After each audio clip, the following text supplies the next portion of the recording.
Hello and welcome to my English class. I am Vicky Bhardwaj. आज हम 9th class की beehive book की poem no man are foreign करने जा रहे हैं। This poem is written by James Kirkup. इस पोएम में पोएट कहता है कि लोगों को उनकी appearance, caste, creed, colour, region के बेस पर नहीं देखना चाहिए। People of all over the world are the brothers and love is the best weapon to win the hearts. और पोएट इस पोएम में क्या मैसेज करना चाहता है वो भी हम इसमें पढ़ेंगे। But if you not subscribe my channel तो प्लीज़ सब्सक्राइब कर लीजिए एंड बेल आइकन भी प्रेस कर लीजिए ताकि आपको writing section, literature section and grammar topic से रिलेटेड वीडियोस आपको इसी चैनल में मिल जाएं। तो please subscribe my channel. James Kirkup was a poet, playwriter, novelist and translator, and he wrote more than 30 books including autobiography, novels and plays. चलिए let's start the poem No Men Are Foreign. Remember, no men are strange, no country is foreign. Beneath all uniforms, a single body breathes like ours. Here, strange means ajnabi या पराये और beneath means के नीचे। Students, this poem contains a very noble idea. और ये महान विचार, ये जो नोबल आइडिया है वो यूनिटी ऑफ मैनकाइंड के बारे में बताता है और यूनिवर्सल ब्रदरहुड की बात करता है। पोएट कहता है कि याद रखो कि कोई भी मनुष्य, कोई भी जो इंसान है वो स्ट्रेंजर नहीं होता, पराया नहीं होता, और कोई भी कंट्री जो है फॉरेन नहीं है, कोई भी कंट्री जो है बाहरी नहीं है, वो भी इस दुनिया में ही है। सभी जो लोग हैं वो इस यूनिफॉर्म के नीचे, इन ड्रेसेस के नीचे जो है एक से ही हैं। डिफरेंट क्लोथ्स के नीचे सभी की बॉडीज का, सभी के शरीर उसी प्रकार का होता है जिस तरह का हमारा है। सभी ह्यूमन बॉडीज जो है इस धरती पर रहते हैं और हमारी तरह ही वो सांस लेते हैं। The land our brothers walk upon is earth like this in which we all shall lie.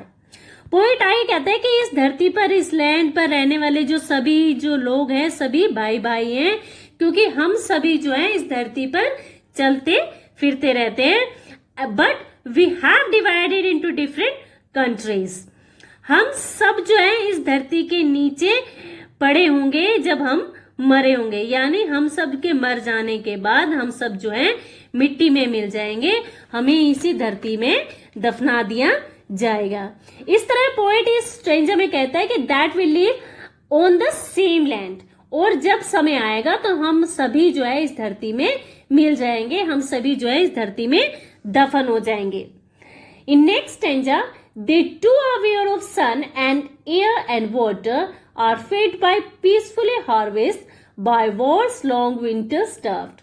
Here, aware means conscious होना, ज्ञान होना, are fed means खाना प्राप्त करते हैं, and peaceful harvest means शांति के समय, peaceful के समय पैदा होने वाली हार्वेस्ट फसलें, and starved means भूखे मरना। पोएट इस स्टेंजा में कहते हैं कि हम सभी जो है एक ही धरती में रहते हैं, हम सभी सांस भी लेते हैं और हम में से कोई भी अलग नहीं है। सभी जो लोग हैं वो सभी सन, एयर एंड वाटर का यूज करते हैं, सभी वो उसका प्रयोग करते हैं। जैसे दूसरी कंट्रीज के पास जो है सन, एयर और वाटर जो है रिसोर्सेज हैं, वैसे ही हम भी इनका यूज करते हैं। वे जो उनके पास है, जिस तरह वो पीसफुली जो है फसलों से भोजन जो है प्राप्त करते हैं, हम भी पीसफुली जो है उसका भोजन हम करते हैं। Their hands are ours and in their lives we read a labor no different from our own. आगे पोएट कहता है कि हम दोनों ही देशों को जो है हमारे जो हाथ हैं हमारे, और जो उसी तरह के हैं जैसे हमारे हैं वैसे ही उनके हाथ हैं जैसे हमारे हैं, और जैसे वो हार्ड वर्क करते हैं हम भी वैसे ही हार्ड वर्क करते हैं। इसी तरह पोएट कहना चाहता है कि there is a no basic difference. सभी तरह की जो नफरतें हैं, दुश्मनियां या भेदभाव है जो मैन मेड है, जो आदमी के द्वारा ही बनाए गए हैं, बाकी नेचर ने ऐसा कुछ भी नहीं किया। पोएट कहना चाहता है कि जब नेचर किसी तरह का भेदभाव नहीं करती तो हम क्यों इस धरती को, इन कंट्रीज को अब जो है डिवाइड हम लोग करते हैं, क्यों हम फुलिशली इन कंट्रीज को डिवाइड कर रहे हैं। पॉइंट ये भी कहता है कि वार के जो इफेक्ट्स हैं जो डिफरेंट कंट्रीज पर सेम ही रहते हैं, सभी लोगों को जो है इसका भुगतान करना पड़ता है, सभी लोग इससे प्रभावित होते हैं, तो सभी लोगों को पीस और हार्मनी के साथ होप और जो है प्रे करनी चाहिए। Remember that have eyes like ours, that wake or sleep, and stand that can be on. Poet फिर से कहता है कि याद रखो कि उनकी आंखें और हमारी आंखें जो हैं एक जैसी ही हैं, और उनकी आंखें भी उसी तरह से सोती और जागती हैं जैसे हमारी आईज जो हैं सोती और जागती हैं, और उनके अंदर भी वही स्ट्रेंथ होती है जो हमारे अंदर है। इस तरह से पोइट कहना चाहता है कि आदमी जो है इस धरती पर कहीं भी हो पर वो ऑलमोस्ट एक जैसे ही होते हैं, उनकी फिजिकल रिक्वायरमेंट्स भी हमारी तरह ही सेम होती हैं, वो हमारी तरह ही हर दिन सोते और जागते हैं। By love in every land is common life that all can recognize and understand. Poet आगे कहता है कि और ऐसी ताकत को, ऐसी स्ट्रेंथ को सिर्फ प्यार से ही जीता जा सकता है। हर एक देश में, हर एक कंट्री में एक ही तरह से सभी लोग जो है जीवन गुजारते हैं, एक ही तरह जो है सरवाइव करते हैं, और हम सभी जो है उसे पहचान सकते हैं, उसे समझ सकते हैं, यानी सभी के पास जो है एक सॉफ्ट हार्ट होता है और उससे किसी को भी जीता जा सकता है।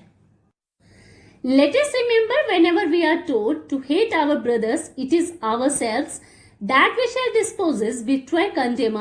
Remember, we who take arms against each other, it is the human heart that we defend. Here, disposes means खो देना या लूटना, betray means धोखा देना, और condemn means criticize करना या फिर आलोचना करना। पोइट आगे कहता है कि कुछ जो लोग हैं इस दुनिया में, भ्रष्ट लोग हैं जो अपने पर्सनल मोटिव्स के लिए हमें मिसगाइड कर देते हैं, मिसगाइड करते हैं, और हमें अपने ही भाइयों के साथ जो है हेट करने के लिए कहते हैं। जब हमें अपने ही भाइयों से हेट करने के लिए कहा जाता है या कहा जाएगा, तो हमें ये बात ध्यान रखनी चाहिए कि हम खुद ही उन्हें लूट रहे होंगे, यानी दूसरे से नफरत करके, हेट करके हम सिर्फ खुद को ही धोखा दे रहे होंगे। पोइट फिर कहता है कि याद रखो कि जब हम एक दूसरे के अगेंस्ट अपने आर्म्स मीन्स हथियार, जब हम अपने हथियार उठा लेंगे तो हम इस धरती को गंदा उस टाइम हम कर रहे होंगे।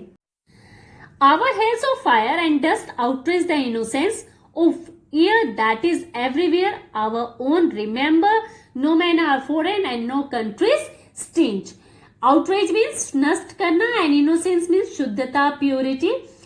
पोइट आगे कहता है कि वार, युद्ध के समय जो है फायर और डस्ट जो है हमारी इनोसेंस, हमारी शुद्धता, हमारी प्योरिटी को खत्म कर देते हैं, और ये युद्ध जो है हमारी धरती को पल्यूट कर देते हैं। जब हम वॉर करते हैं तो हम इस धरती को, इस अर्थ को पल्यूट करते हैं, यानी युद्ध में जो भी वेपन से जो भी डिस्ट्रक्शन होता है, जो भी तबाही होती है, वो हमारे जीवन की इनोसेंस को खत्म कर देती है। हमारे जो इस तरह के बर्बरिक अनसिविलाइज्ड एक्ट होते हैं वो हमारे प्योर एटमॉस्फेयर को जो है दफना देते हैं, उन्हें खत्म कर देते हैं। इसलिए ये बात हमेशा याद रखनी चाहिए कि कोई भी जो लोग है बाहरी देश के नहीं होते, कोई भी लोग जो है फॉरेन नहीं होते, वो कोई अजनबी नहीं होते, कोई बेगाने नहीं होते, कोई स्ट्रेंजर्स नहीं होते। और ये रियलाइज करना चाहिए कि we are all children of the same God.